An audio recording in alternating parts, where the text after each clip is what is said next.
ऐसे बच्चे हो तुम सब्जेक्ट नहीं पता है क्या डिसाइड करोगे? ये डिसाइड करो कि तुम्हें व्यवसाय करना है, ये डिसाइड करो कि तुम्हें किस क्षेत्र में जाना है, आपका स्कोप क्या है।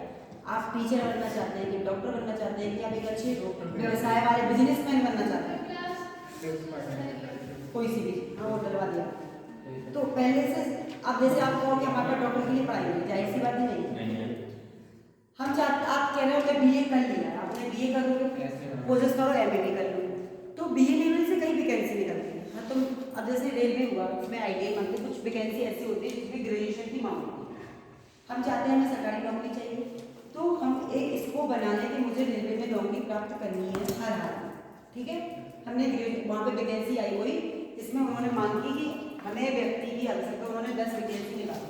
अब जनसंख्या तो ज़्यादा ही है, अब 40 करोड़ में पहुँच गई ना, 10 वैकेंसी निकाली है, 45, चलो उन्होंने 1000 भी निकाल दिया।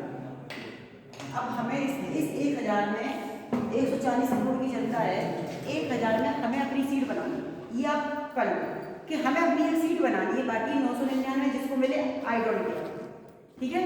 आपके पास ग्रेजुएशन हो गया, आपने कहा हमने बीए कर लिया, और आप उन्होंने डिमांड की कि हमें ग्रेजुएशन चाहिए किसी भी यूनिवर्सिटी का, किसी भी विश्वविद्यालय से, प्लस उसकी एज होनी चाहिए 18 से लेकर 30 साल। अभी तो आप इस एज में आ रहे हो ना, तो अभी आपके पास कितनी साल है? अभी आप मान लो 18 साल की, और आपके पास अभी कितनी साल है? 18 में 30 का कितने बचे? 12 साल है। अब ये जगह तो जब तक निकलेगी, जब तक आप 30 साल की हो, जब तक निकलती रहेगी ये जगह, क्योंकि उनको तो 18 से 30 साल की व्यक्ति चाहिए। हर साल निकलेगी रेलवे में, हर साल बैंक में निकलती है, हर स्कूल में जगह निकलती है, ठीक है। ये हमने रेलवे वैकेंसी निकाली किसी सी ग्रेड पे, हमने यहाँ पे ग्रेड सी, ठीक है, ग्रेड सी में वैकेंसी निकाली। पोस्ट ग्रेजुएट व्यक्ति के चाहिए, मैं यहाँ पे हमें चाहिए ग्रेजुएशन पास और प्लस 80 से 30 ईयर्स के व्यक्ति चाहिए। अब इसमें आपकी एबिलिटी आ गई, क्योंकि आपके पास ग्रेजुएशन भी है और आपके पास उसमें एक ये भी रहता है कि परसेंटेज भी रख लेते हैं, कभी कभी 50% एससी कोटा को ले लेते हैं, अभी जनरल के लिए ऊपर जाता है, हो सकता है आपका 55% मांगे, कभी कभी आप 55 भी एससी ले लेंगे। तो आपको पहले तो ये डिसाइड करना है कि हमारी ग्रेजुएशन 50% है, हम जहाँ तक हो सके 60% लाएँ ग्रेजुएशन में, क्योंकि कुछ वैकेंसी परसेंटेज के हिसाब से भी होती है। अब आपकी परसेंटेज 50 है या 55 है, तो आप इसमें फॉर्म नहीं डाल पाएंगे, आप रिजेक्ट होगा पहले से। कई बच्चे से रिजेक्ट हो जाते हैं। अगर आपकी 60% आ रही तो आप ये की परसेंट जैसे फर्स्ट सेमेस्टर मतलब उन सबको मिला के, जैसे अपना लास्ट पेपर अब मान लो अभी आपने फर्स्ट सेम का एग्जाम दे दिया और प्लस सेकंड सेम का दे दिया, तो अभी इसमें मान लो आपने 60% बना लिया, मान लिया। थर्ड और फोर्थ में भी आपने फोर्थ में भी आपने 60% बना लिया, पर ये परसेंट हमारी भी मायने नहीं है। जब हम 56 का देंगे, उसमें इन दोनों की परसेंट को मिला के पूरा टोटल फर्स्ट सेमेस्टर और सेकंड सेमेस्टर का टोटल कितना हो जाएगा? 120 हो रहा इसमें नहीं, ये छोड़ो, टोटल कितना होता है फर्स्ट सेमेस्टर का? टोटल कितना होता है ग्रांड टोटल? पूरे कितने नंबर का होता है? टोटल कितने सब्जेक्ट होते हैं? 6। कितने नंबर के होते हैं? 100। पक्का? और एक प्रैक्टिकल सब्जेक्ट कॉलेज की तरफ से होता है।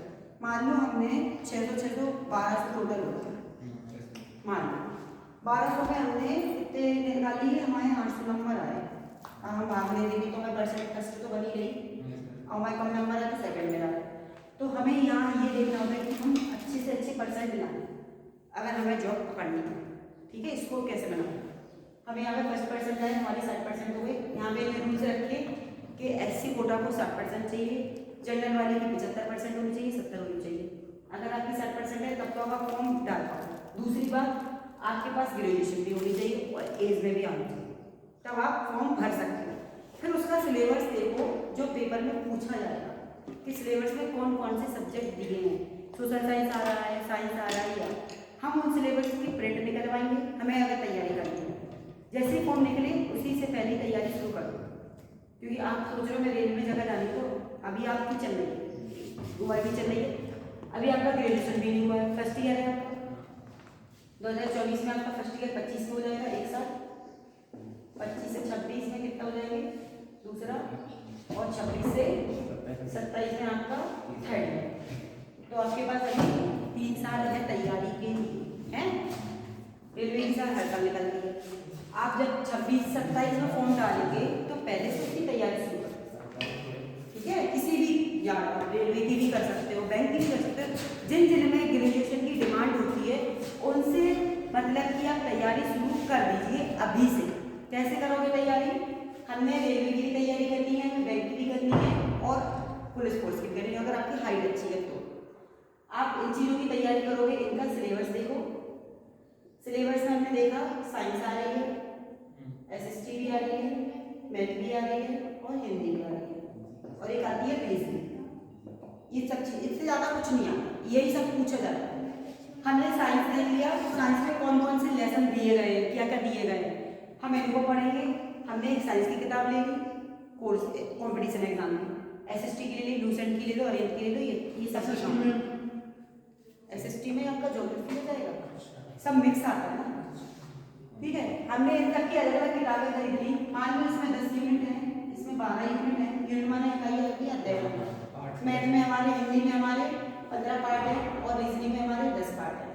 अब हमें 3 साल का हमारे पास टाइम है अभी, ठीक है? हमने एक सब्जेक्ट को हमें ये डिसाइड करना है इसको कब तक खत्म कर सकते हैं, ठीक है? 10 लेसन है, एक लेसन को हम 2 दिन में खत्म कर दिया, 3 दिन में खत्म कर दिया, ठीक है? 1 घंटा मान लो, 1 घंटे में चलो हमने हम 1 दिन में एक लेसन भी खत्म नहीं करना, हमने 1 घंटा लिया एक लेसन को खत्म करने के लिए। नहीं भी कर रहा है तो हमने 1 घंटे में हमने आधा लेसन पढ़ लिया। हमारे पास टाइम है ना, 1 साल में कितने दिन होते हैं? 365 इंटू 3 कितने हो रहे हैं?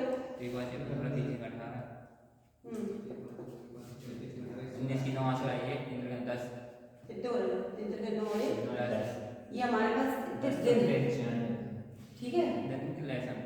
दिन है ये हमारे पास 365 1 साल का हो रहा है ना, ठीक है? तो हमने 3 साल का एवरेज निकाला ना, हमारे पास 1095 दिन है।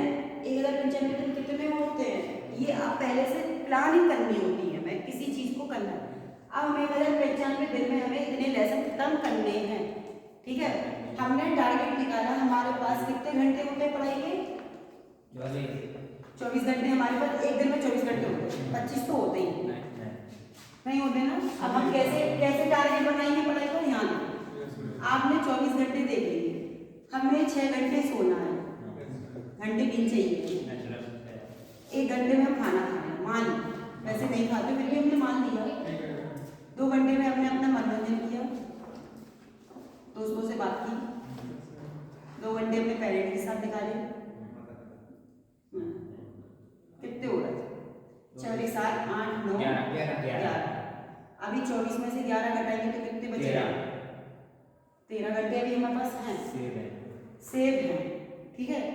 13 घंटे से हमने 3 घंटे में कोई चलो 3 घंटे में हम हमारे पास पैसे नहीं है, घर वाले नहीं दे रहे, हम 6 घंटे इसमें से और माइनस कर देते हैं, कितने बच रहे हैं? 7 घंटे हम पढ़ाई कर सकते हैं, कर सकते हैं। हमने सब चीज़ निकाली इसमें।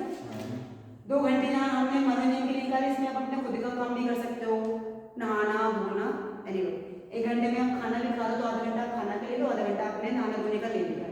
तो अभी आप यहाँ से रूटीन सोचो, हमने ये रूटीन बना लिया, हमने अपना टाइम पीरियड कर लिया, हमारे पास 7 घंटे है। अब हम 7 घंटे को इन सब्जेक्ट में कैसे डिवाइड करेंगे? 1 घंटा हमने साइंस को दिया, 1 घंटा हमने एसएसटी को दिया। एसएसटी चूंकि लैंग्वेज सब्जेक्ट होता है इसमें 2 घंटा देते तो ज़्यादा सही, क्योंकि इसमें इसके अंदर भी ज़्यादा होता है। इतिहास है, राजनीति आएगा आपका, अर्थशास्त्र आएगा, ज्योग्राफी, ठीक है, सामाजिक विज्ञान, तो ये ज़्यादा बड़ा है तो इसको हम 2 घंटा दे देंगे, ठीक है?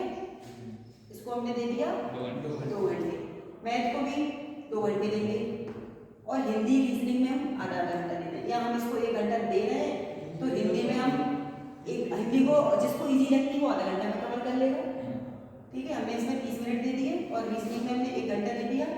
क्या हो रहा है? तो 1 2 3 4 5 5.5 1.5 घंटे, यहाँ इसमें 1.5 घंटा, यहाँ इसमें तो 3 का हो गया। पहले 7 घंटे डिवाइड करना है ना, 4 5 6, 1 घंटा तब भी बच रहा है तो यहाँ पे 2 घंटा दे रहे होगा 7 घंटे। अब आपकी पढ़ाई का नोट कैसे नहीं होगी? बस हमें ये करना है कि हमें रोज ये रूटीन लेके चलना है कि 7 घंटे हमें सब्जेक्ट पे देने हैं, तो आपके साल में कैसे कवर नहीं होगी? हो जाएगी। जब तक आपका पेपर आएगा आपको ये चीज़ अच्छे से याद हो गई, आपने अच्छे से टॉपिक कंप्लीट कर ली है, क्लियर कर ली है, अब जब आप पेपर देने बैठेंगे तो पेपर आपको कठिन नहीं लगेगा, क्योंकि आपने 3 साल तैयारी कर ली है। अब फॉर्म निकले, मान लो हमने मार्च में फॉर्म निकाला, आपने कहा हमें पेपर देना है, मई में पेपर है, क्योंकि 2 महीना देता है कोई भी हो, 2 महीने में हम क्या तैयारी करेंगे? कुछ भी नहीं, हम टाइम पेपर कटेंगे। सब्जेक्ट इतने दिमाग घूम जाते हैं तो हमारे पास 3 साल, इसलिए तो हम कह रहे हैं 3 साल आपके पास सब्जेक्ट को कंप्लीट करने के लिए हैं, बहुत अच्छी तरीके से कर सकते हो। आप कर सकते हो कि नहीं? बस ऐसे होता है, ये हमें प्लानिंग करनी है, अपना रूटीन बना लो कि हमने अपने 24 घंटे ऐसे डिजाइन कर लिए। 6 घंटे की जगह आपको जाती है 6 घंटे पढ़ाई कर लो, हमने 7 घंटा दिया। रोज के 6 घंटे अगर हम निकाल के चल रहे हैं, अगर हम एक दिन में 6 घंटे पढ़ रहे हैं तो हमारे पास 30 दिन का समय होता है, हम 18 घंटे पढ़ाई करते हैं, 180 घंटे, ठीक है? इतना हम घंटे पढ़ाई कर रहे हैं, हमारे लिए बहुत वो वैकेंसी के अकॉर्डिंग होती है, किसी किसी में इंग्लिश नहीं आती, हिंदी जरूर आती है, पुलिस में ऐसे इंग्लिश नहीं आती पुलिस के एग्जाम में, लेकिन उसमें आपको हाइट देखना होता है, तो कई बच्चे इससे निकल जाते हैं। मेन होता है आप रेलवे से दे सकते हो, विद्युत विभाग से देख सकते हो, जिसमें ग्रेजुएशन की डिमांड होती है, वहाँ अपना सिलेबस निकालो और बस तैयारी पहले जोड़ दो, जब पेपर आएगा तो आप उसके लिए वेरी परफेक्ट है। अब आपको टेंशन ही नहीं है, क्योंकि हमने वो सब्जेक्ट पहले क्लियर कर लिया। 2 महीने में क्या तैयारी करेंगे आप? वो पढ़ाई मन भी नहीं लगता, क्योंकि हमें यही समझ में नहीं आता है क्या पढ़ा। अब फंसे तो अब तो नहीं फंस सकता, तो टाइम तो बनाना ही होता है, बिना टाइम टेबल के कैसे कोई चीज क्लियर हो?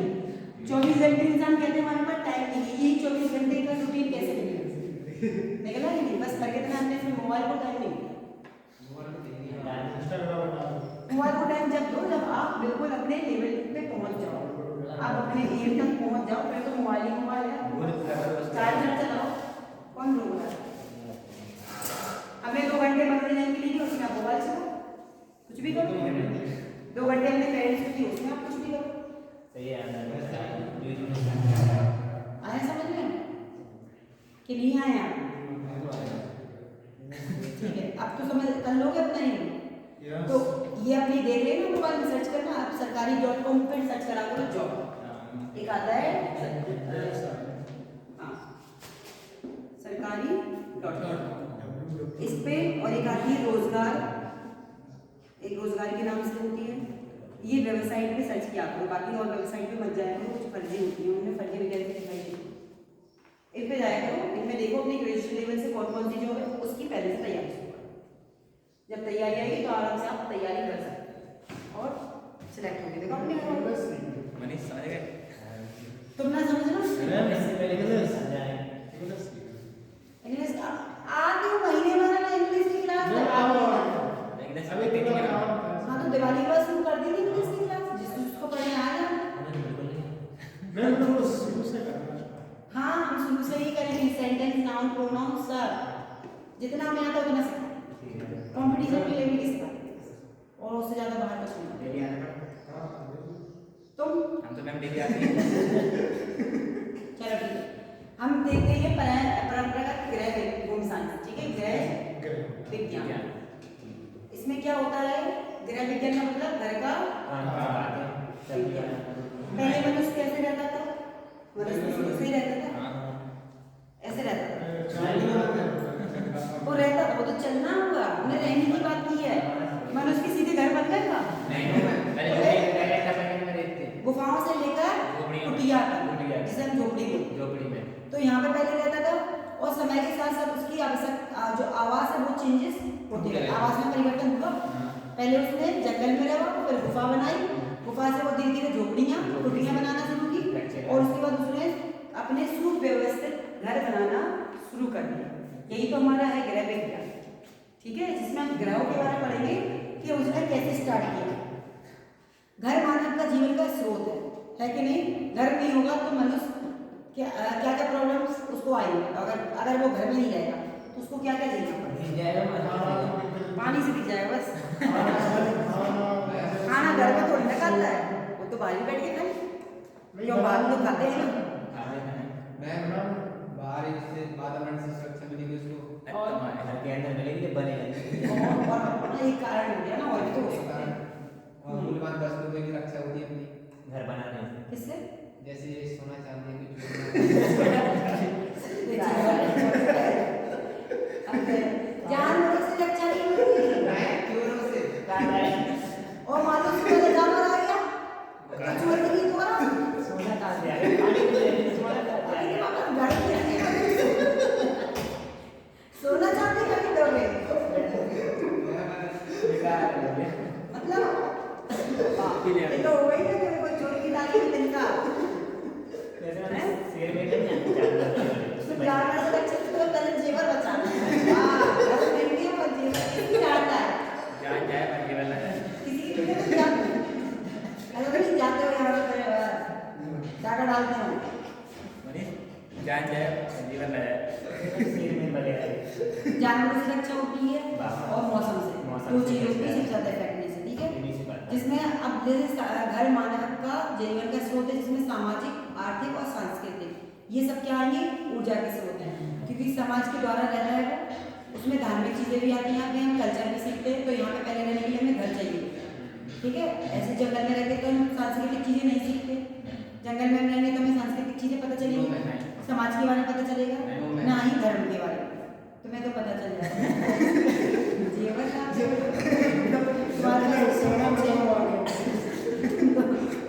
सोना ही रखना बढ़िया बात बचा के रखिए ना इसमें एक बात नहीं है पता चल क्या क्या हमने इससे पहले किसी ने पढ़ाया नहीं है। क्या नहीं पढ़ाया तो हमने जेवर कब पढ़ाया ये तो खुद की सोचा जाता है ना अब आदि मानव पहले रहते तो वो जेवर ही रखता था लगता था उसके पास ये कपड़ा कपड़ा तो पहनता ही नहीं था वो। इससे पहले सोना कहाँ से आ जाएगा? हमें जिसम नहीं बताओ सोना कहाँ से रखता था पर मैं आया कहाँ से ये बनाया हुआ है इंसान में अभी देखो एक एक गाय होती है हाँ। हमने सुना कि इतने सारे बहुत ही गड़े सुना है देखा है क्या हमने तो वही जाना होगा। इसने रखा होगा ना कूलर की तरह चले जाओ ऐसा होगा मैम जैसे कि हाँ जैसे पहले के लोग कैसे थे वो वही गाड़ देते थे ऐसे ही सब छपा कर रखते तो थे पहले आदि मानव आया कि सोना आया माना बात मानव आया तो हमने क्या बताया अर्ली ह्यूमंस माने आदि मानव हुआ है ठीक है हम ये आदि मानव का चैप्टर छोटे से 5th क्लास से पढ़ते हैं अर्ली ह्यूमंस का बताते थे कि अर्ली ह्यूमंस जब आया तो उसने पहले क्या करा गुफाओं में रहना सीखा वस्त्र बनाना सीखा कैसे कैसे टाइम पीरियड के अकॉर्डिंग ठीक है इसको टाइम पीरियड के अकॉर्डिंग हमने जब बांटा है आज का रहा है तो इसमें उसने पहले गुफाओं में रहा हो यहाँ उसने फिर वस्त्र बनाए किससे पेड़ों पेड़ों के के। पत्तों द्वारा फिर धीरे धीरे उसने क्या करा औजार और इससे पहले उसने शिकार करना सीखा पहले उसको भोजन की जरूरत है तो पहले उसने शिकार किया ना सबसे पहले फिर गुफाओं में रहना सीखा जानवरों से बचने के लिए फिर उसने वस्त्र बनाए औजार बनाए आग की खोज की क्योंकि अभी औजार से वो शिकार ही करता है फिर उसने आग की खोज की सॉरी आग आ जाएगी और आग के द्वारा ही फिर उसने क्या किया पहिए का आविष्कार किया ठीक है तो इसके बाद ही आता है ये सब रूटीन ऐसे नहीं चलते कि आप कहीं भी लिख दो कहते हैं आग जलाना सीख गया फिर वस्त्र बना लिया नहीं पहले वो शिकार करता है फिर घर यहाँ आ जाएगा यहाँ जाएगा ऐसे आग जलाने के बाद फिर वो पहियों का निर्माण करता है यानी अब वो गाड़ी बनाना सीख गया औजार बनाए उसके भाले वगैरह पत्थरों के औजार बनाता था उसके पास लोहा नहीं था उसके पास लोहे थे तो वो पत्थरों से औजार बनाता था ऐसे डिजाइन टाइप के अपने पत्थर देखे होंगे देखे थे ये इस टाइप के भाले बनाए उसने पत्थरों को फेंक के बनाते थे फिर उसने रगड़ के आग जलाना सीख गया धीरे धीरे फिर उसने घर बनाने की लहरें सीख गया वस्त्र बना लिए अब उसकी आवश्यकताएं बढ़ती जा रही पहले उसकी आवश्यकता थी सिर्फ भोजन प्राप्त करना जो कि एक जानवर का काम है जानवर सिर्फ भोजन प्राप्त करता है वो ना आग जलाता है लेकिन मनुष्य क्या है एक बुद्धिजीवी प्राणी होता है उसके दिमाग में कुछ ना कुछ चलता रहता है इसलिए वो चेंजेस लाता रहता है जानवर वहीं की वहीं अभी है ठीक है वो बुद्धिजीवी में नहीं आता क्योंकि जानवर अभी भी शिकार करता है पहले भी करता था पर जानवर और मनुष्य में क्या अंतर है कि उसके अंदर एक जो बुद्धिजीवी वो जो बुद्धि पाई जाती है वो हमें जानवरों से अलग करती है इसलिए हम हमेशा सोचते रहते हैं कि कुछ ना कुछ विकास करते रहें ये होता है मनुष्य और जानवर में अंतर तो अब यहाँ पे जब वो आग जला के पहियों का विस्तार करेगा तो धीरे धीरे वो खोज करता है पदार्थों की फिर उसने पदार्थ खोज शुरू कर दी कोयले की खोज की फिर उसने देखा पहले फिर उसने सोना निकालना शुरू किया समुद्र से मोती निकालना शुरू किया अब जब सोना निकलेगा मैम, तो उसका यूज भी तो मैम, कैसे पता है कि नहीं मैम सुना मैम ये होता है जब आप अफ्रीका साइड जाएंगे वहाँ पे खदानें हैं, वो बिल्कुल लिक्विड पदार्थ होता है। जो मैम। 24 कैरेट्स का सोना होता है वो बिल्कुल लिक्विड होता है। मैम हाँ सुमित भार्गव, सानिया बानो, सानिया बानो, बस 2 ही 3 है। यहाँ पे सब्जेक्ट के नाम नहीं लिखे, सब्जेक्ट सुमित की किसकी बुक आई की बुक थी हमें कैसे पता चलेगा? तो यहाँ सोशियोलॉजी, यहाँ पे सानिया की जो भी बुक है बोले। तो यहाँ पे लिक्विड होता है, इसमें जब हम तावा मिलाते हैं तब वो 23 कैरेट्स का बनता है। हम ये 24 कैरेट का कभी गोल्ड नहीं करते, हमेशा 23 कैरेट्स का जो होता है वो थोड़ा सॉफ्ट होता है, उसमें कम मात्रा में तावा मिलाया जाता है। और जो ज़्यादा मात्रा में जो तावा मिलाया जाता है वो 22 कैरेट का हो जाता है, 20 कैरेट का होता है। होता क्या कैरेट शुद्धता की माप, सोने की शुद्धता, सोने की शुद्धता की माप की जाती है कैरेट के रूप में। जो बिल्कुल प्योर होगा वो 24 कैरेट में पाया जाता है, यानी 12 ग्राम। 12 ग्राम का सोना 1 तोला माना जाता है। 1 किलो में, हम सोने को अभी 1 किलो में नहीं, ग्राम। तो जो 12 ग्राम का सोना होगा वो 1 ग्राम को 1 तोला में माना जाता है। चांदी किलो में ली जाती है, उसकी मात्रा मैम हम तो भारी नहीं जाती, ये नहीं कि एक भारी का जो भारी का दिखा क्या क्या एक भारी ये क्या एक भरी सोना, हम ये नहीं बोलते, ऐसा वही बोलते ग्राम, हैं 12 ग्राम का 1 भर होता है, यानी जो हमने पूरा 12 ग्राम का लिया वो 1 भर का होता है, ठीक है पूरा। तो यहाँ पे हम प्योर चीज नहीं पहनते, ये लिक्विड में होती है, इसको हम तावे में मिलाते हैं तब वो ठोस बनती है। जिसमें अंगूठी, हमें अगर कोई भी आभूषण बनाने तो वो हमें तांबे मिलाकर ही पहनाते हैं, हम पहन ही नहीं सकते वरना कोई आभूषण। अब ठीक है। ठीक है, इतना आगे समझ में। अब यहाँ से आप जब कहते हो कि राजा महाराजा दबा देते, तो राजा महाराजा तो पहले आदि मानव आया ना, धीरे धीरे जब उसने विकास शुरू किया तब वो फिर आगे बढ़ता है। राजा महाराजा के क्या मिला तो अर्ली का समय देखेंगे तो काफी पीछे है। तब जब आगे के विकास की तरफ जाता है तब इन चीज़ों का विकास होता है। उसने पदार्थों की खोज की, चीज़ें बनाना शुरू किया, उसने फिर लोहे का आविष्कार किया। जब आप देखेंगे सिंधु सभ्यता में लोगों ने तांबा की खोज की थी, लोहे की खोज की थी, फिर उस सभ्यता से आगे जाएंगे वैदिक सभ्यता में तो उन्होंने उसकी खोज कर ली थी। खोज करते करते करते फिर हमारे राजा का समय आता है, ठीक है, इससे पहले राजा नहीं आते। तो हमें क्या इसको पढ़ते हैं, बड़े मुर्गे खाने, इसमें हम बड़े मुर्गे तो खाते हैं, जो चीज़ मर गई है उनको हम पहले देखते हैं कि ये क्या है। इतिहास का मतलब है पास्ट में जाओ, हमें किसी चीज़ को पहचाना है तो उसकी पास्ट में जाता है, वरना हम पास्ट में जाएंगे तो हमें फ्यूचर का पता है, वरना फिर उसका प्रेजेंट का।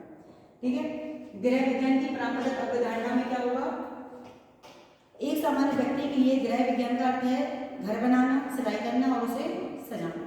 गृह विज्ञान में हम क्या करते हैं, घर की चीजों को लेके चलते हैं, कैसे सजावट करना, ठीक है, वो होता है हमारा घर। लेकिन वास्तव में गृह विज्ञान इससे कहीं अधिक है। घर के कामों को करने और घर के कामों को शामिल होने का ही विज्ञान करा सकता है। ठीक है, गृह विज्ञान में यही तो चीज सीखते हैं, कैसे कैसे हम घर को सजाना, कैसे उसको डेकोरेट करते हैं। कभी पर्दों को चेंज कर दिया, कभी हमने झालर बना दी, खिड़कियों का अलग तरीके से सजावट कर दिया, यही तो होता है गृह विज्ञान। हमने कहा आपसे पेपर से आप वो बना के लाइए, हमने कहा वूलन ऊन से आप गुलदस्ता बना दो, या ऊन से हमने कहा डोरवेल बनाओ। झूमर जानते हो, तो हम ऊन से भी झूमर बना सकते हैं, पेपर से भी झूमर बना सकते हैं, दिए से झूमर बना सकते हैं। तो ये आपके अंदर कला हो, तभी आप करो। ठीक है, इतना आया समझ में। पहली पारंपरिक अवधारणा, दूसरी परंपरा, इसमें कई प्रकार की अवधारणा आएगी, कितनी आएंगी, पहली, दूसरी और तीसरी और चौथी। हम पहली अवधारणा समझा देगा, दूसरी दूसरी देखेंगे। पहली अवधारणा हम देखेंगे केवल खाना बनाना और सिलाई करने का काम और घर की सजावट और बच्चों को देखना, ये हमारी पहली अवधारणा आएगी। इसमें हम सिर्फ घर के काम को ही देखेंगे, ठीक है, जिसमें बच्चे रहते हैं, बच्चों को हमें कैसे पालना पोषना है, उनको कैसे सही करना है, संभालना है, घर की सजावट देखना है। ये काम सबसे ज्यादा कौन करते हैं, महिला, क्योंकि वो घर को लेकर चलती है। कई कई पुरुष भी निपुण होते हैं, ऐसी बात नहीं है, पुरुष भी करते हैं। तो और इसमें क्या होता है, हमें सबसे मेन इंपोर्टेंट क्या पाया जाता है, हमें भोजन, आश्रय और वस्त्र, ये हमारी क्या होती है, दैनिक जीवन की आवश्यकताएं। इनके बिना हम रह सकते हैं, हम अगर भोजन वस्त्र ना पहने तो चलेगा।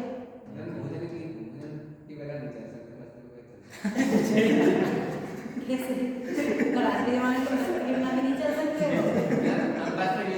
एक साल 6 पहन तो रहे हो ना, पर तो ले तो रहे हो ना लो बिल्कुल, फिर ऐसा होगा। इसके जीवन गृह भोजन और वस्त्र हमारा इम्पोर्टेंट है। बिना मकान के हम रह सकते हैं, हाँ पर हम बिना वस्त्र और भोजन के नहीं रह सकते। तुम भाई अपने जीवन संभालो। उसको जीवन पहनने का, उसको वस्त्र की जरूरत ही नहीं है, आभूषण पहनने वाला पर तुम बच जाओगे, लूट के ले जाएंगे।